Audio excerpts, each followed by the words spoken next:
What's up, friends and family? Welcome to the Shayi Sessions podcast or show, whichever way you want to refer to it. It's still yours to enjoy. My name is Shayi Jones, your host. Each and every time as we come together, talk about music and everything related to music, having conversations with the people that make your music, getting to know them better and see who and what they are actually. And today I have, you know what, when you try to go online and then you try to get a bit of a background on someone, and literally on their Facebook it's written Metro FM and Sama nominated DJ and producer, and you're just like, and Onelanga, it's not enough. That's literally what's on this guy's bio. But he's amazing. I mean, I got to know him better, from my first shoot with Tribe Franco, and now we're here. We decided let's sit because he just dropped his latest project, and we're gonna talk about it today. So, ladies and gentlemen, without wasting any of your time, Gino Brown. What's up, everybody? What's up? How are you? I'm awesome. How are you? I mean, I'm awesome. I'm great besides the gloomy weather today, but we push on, we press on. Yeah, most definitely. I like this weather, man. It's cool, yeah, it's chilled. Why do you like this weather? It's chilled, man. It calms you down. Sure. I didn't think about it like that. Yeah, it calms you down. So you just have a chilled day. You know you're going to be indoors, either working or doing whatever. I know they say black people when it rains, they think of romance. I feel like all people when it rains, they just sexy. They feel sexy, actually. They feel sexy. I don't know what it does to them. So listen, I said, like, as you heard that literally when I try to see what kind of information online has on you. Have you ever tried Googling yourself? No. Right? You never tried Googling yourself? Mm-mm. It's literally just your musical discography, and I'm just like, there's nothing personal here.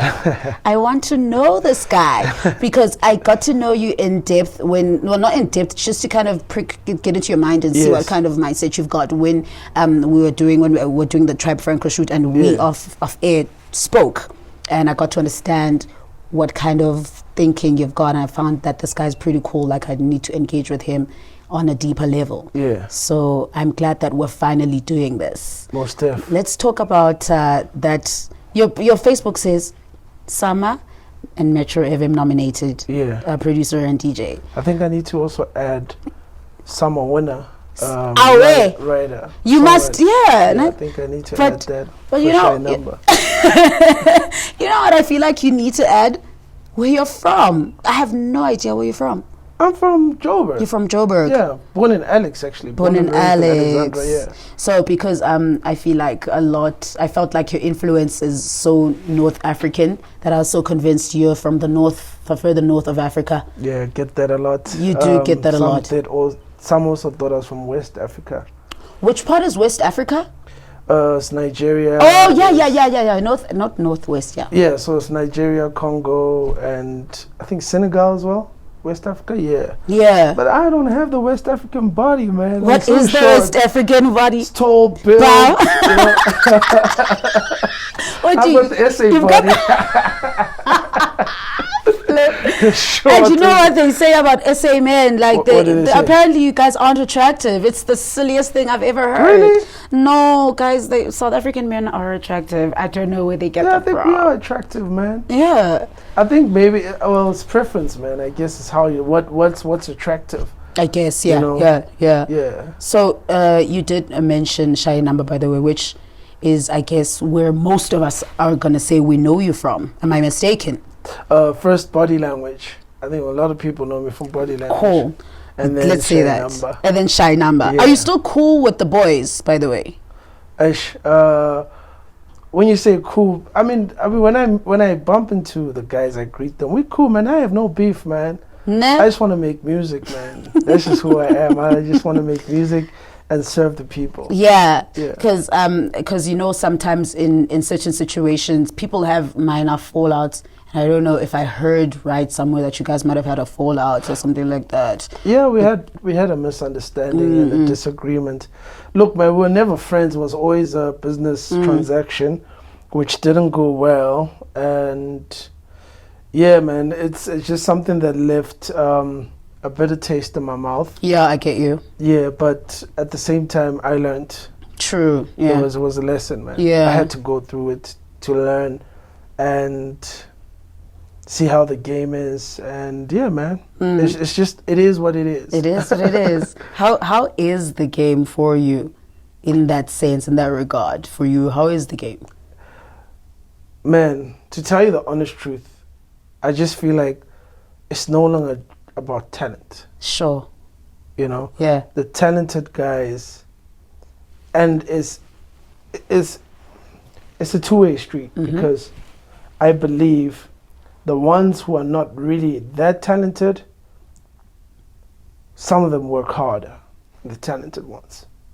Okay. Some of them work harder. Okay. And then some of them, because of how the industry is, you know, I don't want to go into details in politics, don't really work as hard, you know, as the talented ones, but they make it. It's just in every industry. You could go into the banking industry, it's the same, you know. There's luck also in this game. Yeah. If you don't have luck, you know, you could be the hardest working guy, but if you're not lucky, sometimes it takes, not that you're not going to make it, it takes longer. Yeah. You know? For me, the industry has been dope, well, good, hard. It's just a melting pot of everything. Yeah. You know, challenges, rewards.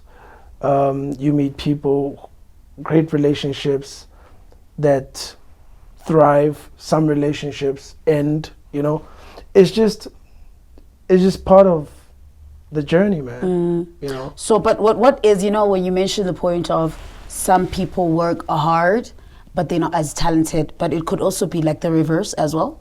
What is working hard, actually? Can we just, what's working hard? Okay, so I'll give you an example, right? I'm great in the studio, man. Sure. You know, so you can put me with any artist and I'll do wonders in the studio. But I suck on social media. You and me both, Gino. So you see, I'm not really a social media person. You know, I'm trying. I am trying, you know. I'm trying my best. But I know it's not just the music that gets you there. Sure. It's the push, you know, and you get people who are good with that, who are not as great with the music, you know. And you can't fault them, because it's like, okay, cool, I hear what you're doing, it sounds decent, it sounds cool, it's not great, but your social media game is on another level. And it's business. That's what brands look for. Brands don't care about the music, honestly. No, that's the honest to God truth. That's what people need to understand. It's not really just about the art, but it's about the push, because you need to look at yourself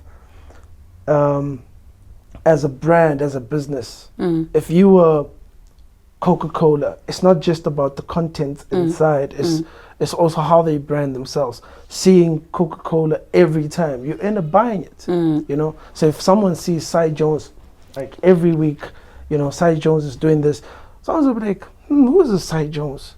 Oh, she's dope. And they keep seeing you. It's just advertising, marketing, and PR. So the guys who, when I look at the guys who are really working hard, that's what I feel like they getting right. You know? True, yeah. And that's where I lack. I feel you when you say that. Really, you find that it's so odd, because as a creative, sometimes I feel like social media becomes so overwhelming, which is why I'm not that great at it. And then because now I'm just thinking that there are people Nyani who are like amazing on social media, but I'm on the school of thought that's on the side of back. Let's try our best. Let the talented ones. Let's try our best to help the talented ones to get that kind of backing, because your talent will move further than your hype will. I'm on that school of thought that, you know what, your talent will move further than your hype would. And that's why we have music that we chew and spit and swallow tomorrow, just because of hype and who's popping on social media. Are you popping on social media? I personally don't feel like that should be, you know, something that, you know, is a determining factor as to what's happening and who gets the campaigns, actually. That's how I feel. But I guess brands want brands with numbers. Yes. Yeah, I guess you're right there. I think what artists need to also start doing is differentiating between the art and the selling of the art. And the business of the art, because if you want to make money and a living from it, it's a whole different game. Yeah. Unless if you know that, okay, cool, I have a 9 to 5 or a business that's like, I'm living comfortably, then all you have to do is just release, man. And whether 10 people buy it or 100 people, it's cool. You just be consistent. Yeah. And then you'll grow your fan base. Yeah. Another issue that I have with the industry is it's a very small industry, and everyone wants to be the front guy. Yeah, true. You know, so what happens is, even now, a PR guy who's actually supposed to support the artist wants to be the front guy. Sure. So now you're no longer just competing with another artist. Yes, you're competing with everyone else. Sometimes with your manager too. They have the manager says, I want to be a manager, but at the same time they want to release famous and be famous. That's also one thing that's killing the game. Yeah. You know, because if we structure it right to a point where, even when I listen to music, the quality of our music, it has improved. We've got so much South African music. However, it could be better if we could also learn each other's strengths and weaknesses. So, for instance, I'll listen to a song like, man, this song sounds dope, but it wasn't written right. So now the vocalist doesn't understand that you don't just wake up and become a songwriter. There are people who are dope at songwriting. They can't sing, but they can write. So if we could come together and say, what's your strength? I'm a good songwriter. Okay, I'm a great producer. Let's come together. Let's get the greatest singer. You write a dope song. I produce a dope track. She sings. That's a hit. Then we get a PR. Then we get a PR person to market it. To market it. Then we get, if we can structure the industry that way and learn and know and identify each other's strengths, weaknesses, and each person does what they do best, man, South Africa is going further than where it is. It's doing amazing things, right? The SA artists are doing amazing things. However, it's at a very, very, very small scale. Sure, yeah. Like, we only have Black Coffee representing South Africa at a global scale. But Nigerians have 4 or 5 artists, or if not more. I mean, like I said, like we keep saying that there's tons of politics in the industry, and there are multiple reasons as to why we only have Black Coffee. Oh, you think so? Yes, there's tons of reasons. We have gatekeepers in this industry also. That's the problem. I think we have gatekeepers in every industry. But now we're talking about this one that we're in. Let's not talk about any other industry. So the reason why I say in every other industry there are gatekeepers, I feel like it's not just about the gatekeepers. We could blame the gatekeepers, but guys, we're in an industry where the internet is our oyster. That's in the past 2 years. Now for us as South Africans, that's when in the past, in fact, COVID is the thing that made us realize we've got the internet to kind of say, stuff everyone else. If I can do it myself on the internet, I don't care for any gatekeepers. Yeah, but I think the internet has been around. It's just, yes, we only realized now because of the tough times, Yeah. And I'm one of the people, because I'm bad when it comes to internet stuff, So I feel like also, man, the culture, and I love Black Coffee, man, and I feel like, dude is he's a great legend. Black Coffee is a legend. I just feel like we need more. We need like 5 Black Coffees. So yeah. So here's what I think in that sense, because now this part of the conversation. So here's what I think now, that we need more mentors. That's why I feel our industry is where it is. That's why it feels like it's small and scattered and separated. People aren't mentoring people. That's what I feel. Maybe someone else might have a different opinion, but that's how I feel. If we adopt a culture of trying to mentor and not trying to all get a piece of the same pie, and understanding that the pie is big enough for everybody, yes. And just working in a community-based type of system and saying, let's mentor and mentor and mentor. Then I think that's how we can, not only rely on the Tembas, the Black Coffees to be the ones that are the channels globally. That's how we can open that. That's how I feel, but I don't know how you feel. How do you? Well, I agree, yes, and also I feel like, look, man, we had to, Black Coffee and Temba, they had to open the doors for us, and no disrespect to them, man, and shout out to them for opening the doors. I just feel like it shouldn't take as long as it took Black Coffee to be where he is at, and not to say that it should be quick for anyone else, but I feel like South African music is, look at what happened with Master KG. Sure, yeah. South Africans didn't like that song, honestly. They didn't? Really cared. No, guys, I feel like they didn't. Eastern Cape was vibing with that song. So when I say South Africans, right, I'm talking about like on a large scale. It had to take that song to trend overseas first, before it became like... Before we owned it as South Africans. Before we owned it, yes. Now, that's also another issue we have as well. I don't feel like we're patriotic enough. Well, yeah, true story. So if we can start embracing, that's why I have no issue with Mapiano, man. I'm from the hood. I have a love-hate relationship with Mapiano, but I have no issues with it. Me too. but it's the one thing that people love and people are patriotic about Mapiano, and that's where it starts. We should understand that, yes, if you listen to, I know about music quality and all that, and when I listen to some songs, they lack quality, but I don't fault the producers, because what we lack is also resources and information to these young producers, because they think just getting Fruity Loops and developing a production skill is enough, but I was fortunate because I was mentored by an American producer, and he showed me yo, dude, this is what it is to be a producer, or this is what it means to be a producer, So that's what I feel like the mentoring. Yes, is very important, information, more. But DJU has that every year. I guess because of Corona, it didn't happen this year. The South African Music Conference.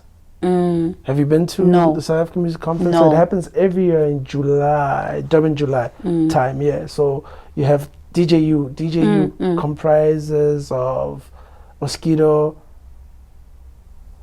Christos, and a couple of DJs, yeah. So but those are the people that have tried to mentor. Those people are like the Grootmans. We need new Grootmans that have mentored people, so we can call them Grootmans. The issue now it can't be them till we die. Yes. Until they die. Yeah, and you're right. The issue now is that the gap, the Grootmans, they come from a different era, and then the ones after them the issue is that now we've got internet, everyone wants to be famous, everyone wants likes.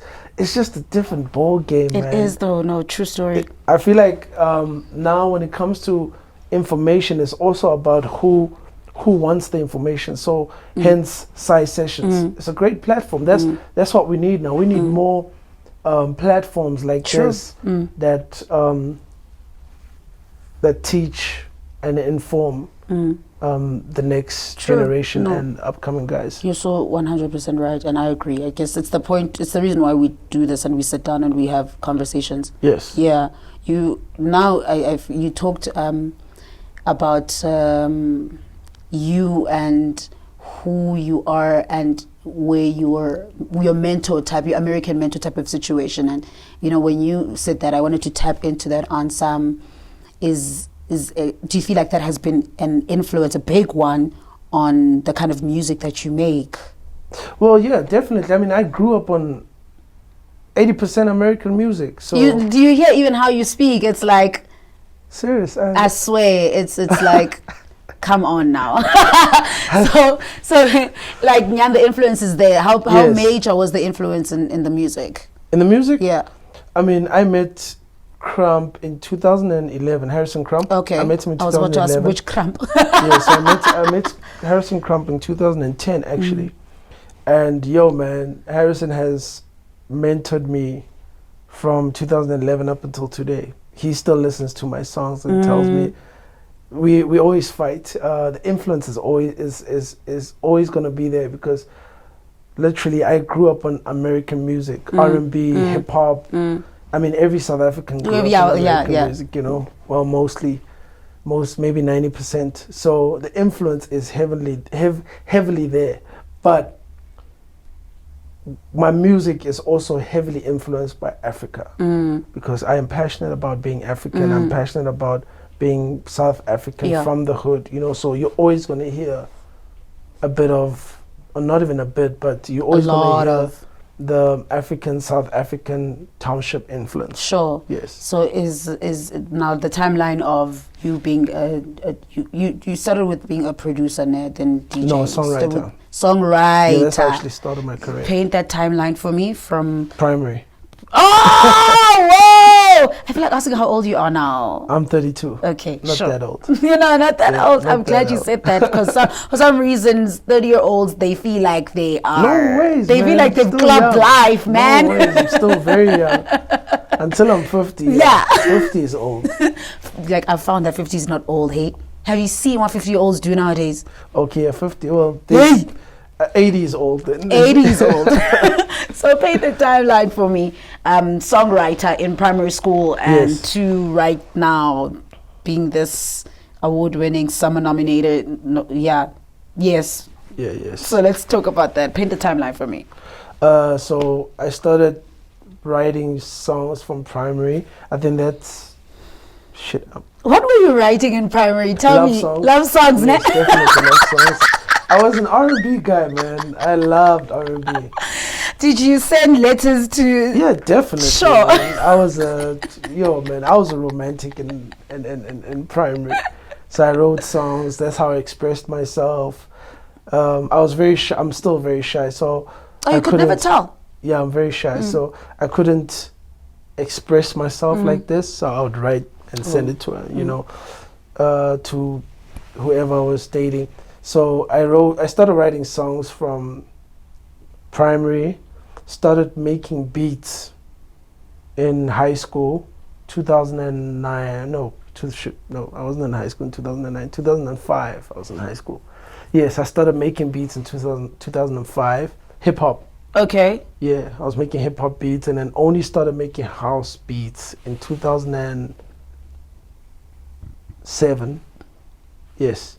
And then when I met Crump in 2011, I was still making hip hop, and he advised me to focus on house because he said, "How are you gonna perform with hip hop unless you want to be a hip hop DJ?" I don't really want to be a hip hop DJ. I loved house music. That's the thing, but hip hop was really easy for me to make. So then I went into house, and 2011. That's when I really started focusing on house music. Yeah, you're quite versatile actually, now that I think about it. Thank you. I never underestimated that, but like you're quite versatile. Thank you. Like, yeah, you're quite versatile, and I wish I knew the hip hop side of you so I can kind of explore, but I do, it kind of does ooze out of you a little bit, like that sort of hip hop influence. Oh yeah, I have a very heavy hip hop influence. I love hip hop, man.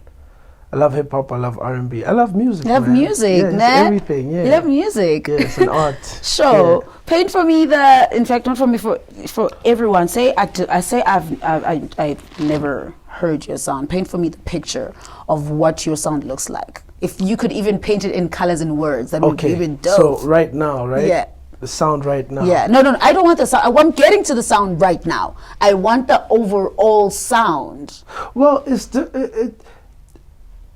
so as an artist, it's like the sound isn't really one sound forever. It changes. It is all based on how I feel and what inspires me. Yeah. So, like right now, I'm inspired by a lot of Afro tech. I'm loving Afro tech, but at the same time, I want to do it my way. So with my sound, I'll say theater, heavily inspired and influenced by theater. Ghetto townships, definitely. My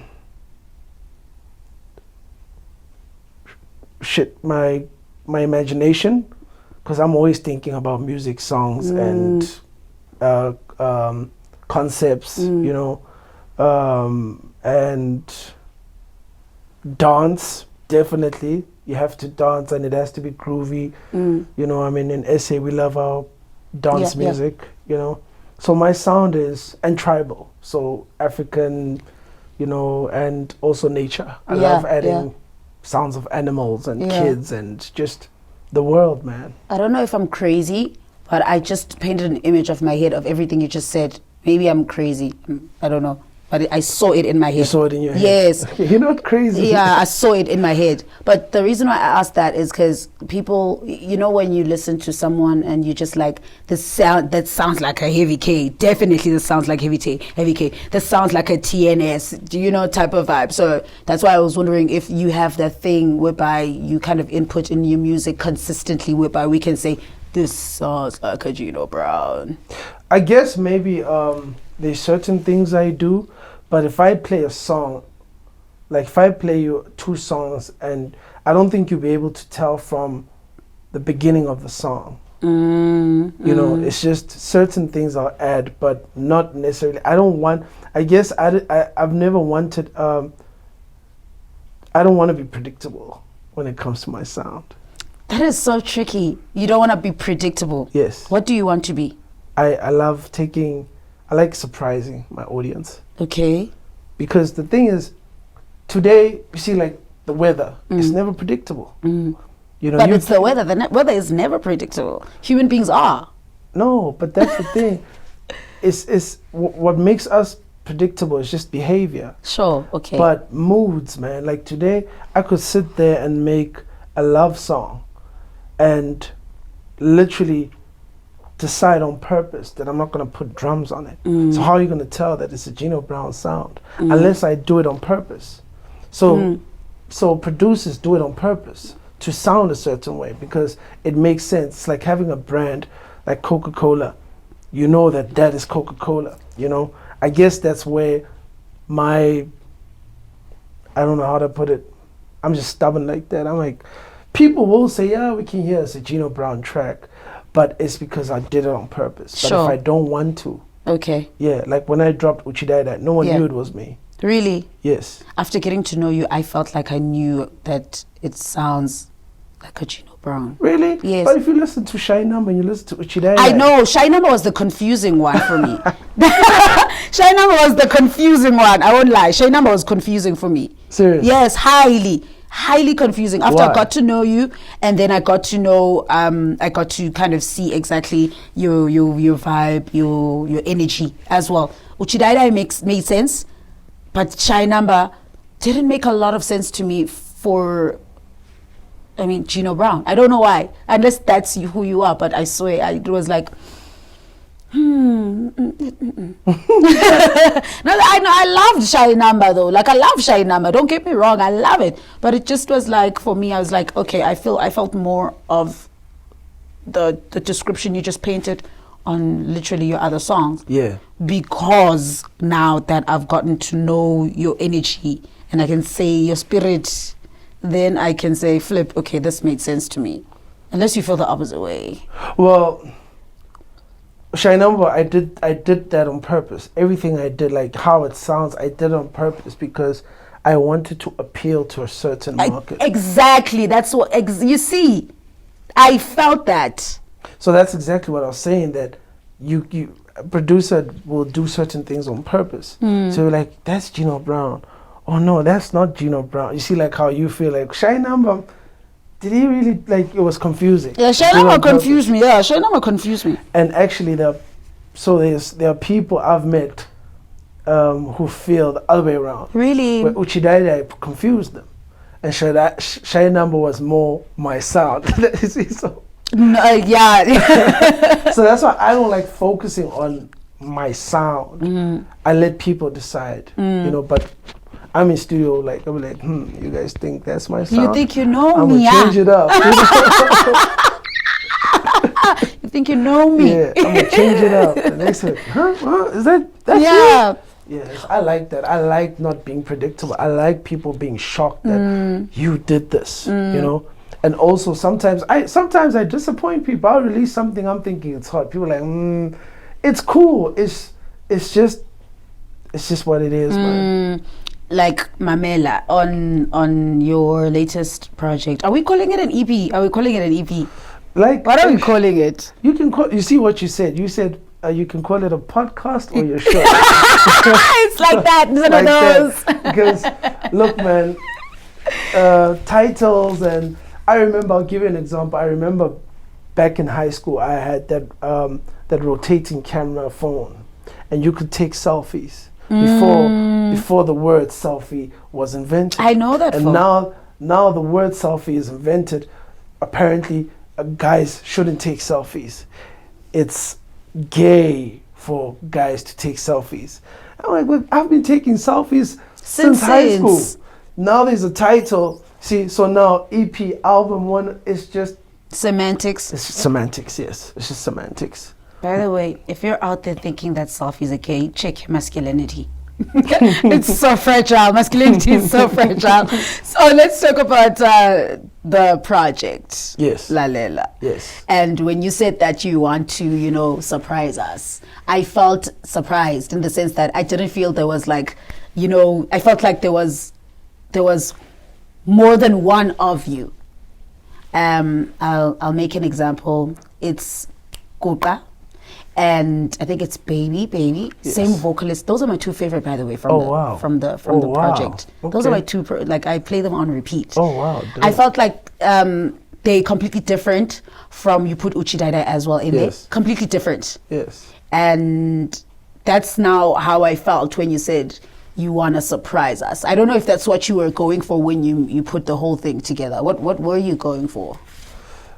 I was just putting my emotions out there. Nah? Yeah. What are your emotions saying actually from that? On Lalela? Yes. What are your emotions saying? Man, Lalela, it's a very emotional album. Yeah. I lost my little brother last year. Oh, I'm sorry. Yeah, so sure. he inspired the EP as well, the feel, because I was sad when I was making the album, but at the same time it transitioned from sadness to joy, to there's a lot of creativity as well in terms of just not necessarily telling real stories, but telling a story that could be real to someone else, So with Lalela, man, it's just a mixture of feelings of how I felt or how I was feeling last year, building up and leading up to this year, because a whole lot happened. I feel you. Actually, even from 2018, Shay'INumber came out 2018, yeah. So from 2018, 2019, and then this year, it was just like a long journey. But I took all of that and put it into my album. So I wrote, literally penned all the songs, actually. Sure. Yeah, let me see. All the songs except, Prayer for Zim, I wrote the melodies. Okay. And then Ruvimbo wrote the words. Okay. Yeah, the Shona words. But yeah. Which was, that's where I was like, who here is writing Shona? Yeah, Ruvimbo, of course. No, I can't speak Shona. I'm learning, but and he's a brilliant writer, man, very emotional as well. What is he saying at prayer for Zim? Prayer for Zim? Yeah. Well, he's talking. So basically, it's a prayer to God, talking about we need to unite as Zimbabweans, and change the situation, And then the hook, Mariwe Inzwaiwo Zimbabwe. Please. We won't nick you for your Shona. Israel, Zimbabwe. What he said, it's Father, hear the cries of Zimbabwe. Yes. It's a somber song, but at the same time, how I produced it, I wanted a double feeling. Somber, but at the same time, there's parts that, because I believe, I have hope. I'm like, it's going to change. The situation's going to change. So I kind of brought that up in the music, like there's a part where you're hearing thunder, and then next thing after thunder, you're hearing like a drum and people are coming, like, so that was my vision. Lalela is just everything that's happened to me and people around me and my experiences just put into music. It feels like, okay, so I feel like in the same breath, that Guqa song as well, it's in the same breath with... Yes. Ne? Yeah, it's a very... Guqa is a song about... So when I wrote Guqa with Buhle, actually, yes, that's also one song I didn't write on my own. So it's pronounced Buhle, not Buhle. Yeah, Buhle.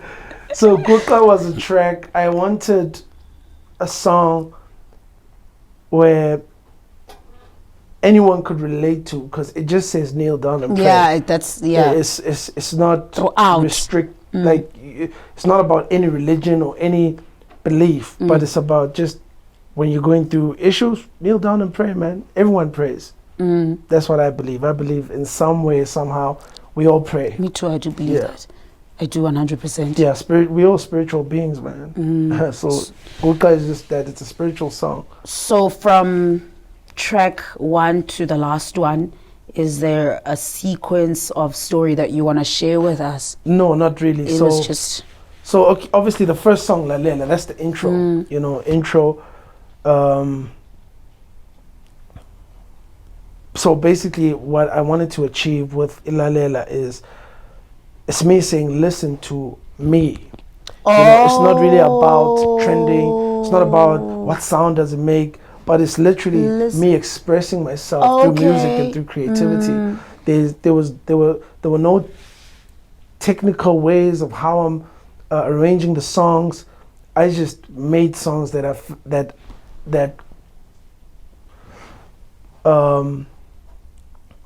I made songs according to how I was feeling at that moment and period, and that's what Lalela is. It's just listen, because we don't listen to music. We hear music, but we don't listen. Lyrics, and some people do, and my market is for those who are listening, who will appreciate the lyrics, who will appreciate the effort made into the production, who will appreciate the fact that I got musicians to come play solos and do that, it wasn't just a day where just make a beat, get a singer, no, it was work put into that, So that's what Lalela is. I see, because I was wondering, when you say Lalela, who are we actually Lalelaring? To you, sharp.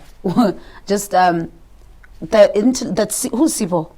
It's my brother. Your brother, my ne? brother. Yeah, that's now that you're putting perspective. I thought I should make sure that. Oh, that's so sweet. Yeah, that was the last voice note he sent me before he passed away. Sure. A day after his birthday. Sure. Yes. Yes, my spirit just did something. It just did something. I'm sorry about your brother, but at least you can, commemorate him through something eternal like music. Yes. You get me? So I'm happy that you shared that story with me, to be quite honest with you. Thank you. So, we talked about a lot, and I just want to wrap up everything now. And if you feel like there's nothing that we have spoken about that you want to share to, let me say, your supporter or someone who's like getting to know you for the first time, what would it be? Someone who's getting to know me for the first time. I'm a very passionate person, and I'm passionate about music, creativity, art, and just black people rising. Man. Sure. And I'm very passionate about the rise of black people and just working together. You won't see it though in my posts and my social media. You'll know it when we engage like that. Yeah. I'm still quite old school as well. I like engaging like this, Also, man, I don't know. Someone who's just starting to know me, just listen to my music. Keep listening. I think that's how I express myself. And also, there are a couple of things I want to do. Hence, I said I am learning to do more in this or with this social media game. You know, so there's a couple of things that are coming. I'm working on my second EP, which is conceptual. You know. Yeah, so the song I was playing. Yeah, that's fire, by the way. Like, you, sure. So that's gonna be on my second EP. That's fine. I can't wait, actually. Yes. That's why my eyes were like, wait, we just getting our foot into this one. Yes, cool. And I get excited. I don't reject it. I welcome. I welcome it. Yeah. And right now we in the numbers game, man. I actually realized, dude, do you know I've only released singles. Till yes, Lalela. I've realized. Lalela's my first I've realized. body of work. You know, and I think that's also one. Look, I'm cool with how my career has actually built, you know, or advanced. But a couple of mistakes I made is only releasing one song a year. I see. And not giving more of me. Okay. But at the same time, the reason why I did that is because I was also trying to find myself. Sure, that makes sense. You know, and be comfortable with my process. You know, my music process. And then when I'm comfortable with my music process, then I will have a formula. So I was creating my own formula. So that then I know, okay, cool, I've got a formula. Now I'll just keep going and, you know, release more music. I mean, it's not too late. We'll jump on the ship whenever you feel like you want to do the things. No, definitely. Yeah, next year, hopefully 3 EPs next year. And Yeah. boom. Okay, that's me trying to do a fire emoji. Yeah. Listen, Gino, thank you so much for sitting with me and having this conversation with me. I'm pretty sure that someone is gonna have tons of fun and, you know, is gonna enjoy listening to what you have to say. That's the point of this whole thing, because we all need to be sharing and imparting knowledge on one another. Yes. Type of vibe. So I know your social media, but I want you to tell everyone else where to get you. Okay, cool. On Facebook, Gino Brown. Please like my page, Gino Brown. On Instagram, at Gino Brown Music. On Twitter, at Gino Brown Music 1. Sure. Okay, sharp. Thank you. I'm not on TikTok. You're not on TikTok. Are you gonna get on TikTok? I don't know, man. I don't know if I'm a TikTok person, man. I know I'm not. I'm not going there. People have asked. I'm not. Going I opened an account, posted one thing, then I deleted it because I was like, it's tons of work. That me. thing actually. Not even just that, but it's just not me. Like it's hard for me to grab my phone and be here all the time. I want to be in the studio and create or write. Yeah, I feel you. I also struggle with this business, but we must try our best to get better at it. If there's anyone who's great come through, let's work together. Yes, help us. Ladies and gentlemen, that is Gino Brown, and you know where to find him. Find him on his social media. Interact with him. He's got his latest project out. It's called Lalela. It's out on every digital platform. Yes. Surely, yeah. So go ahead and cop that. You will not regret it. Otherwise, for now, catch you next time right here on the Side Sessions. Mwah!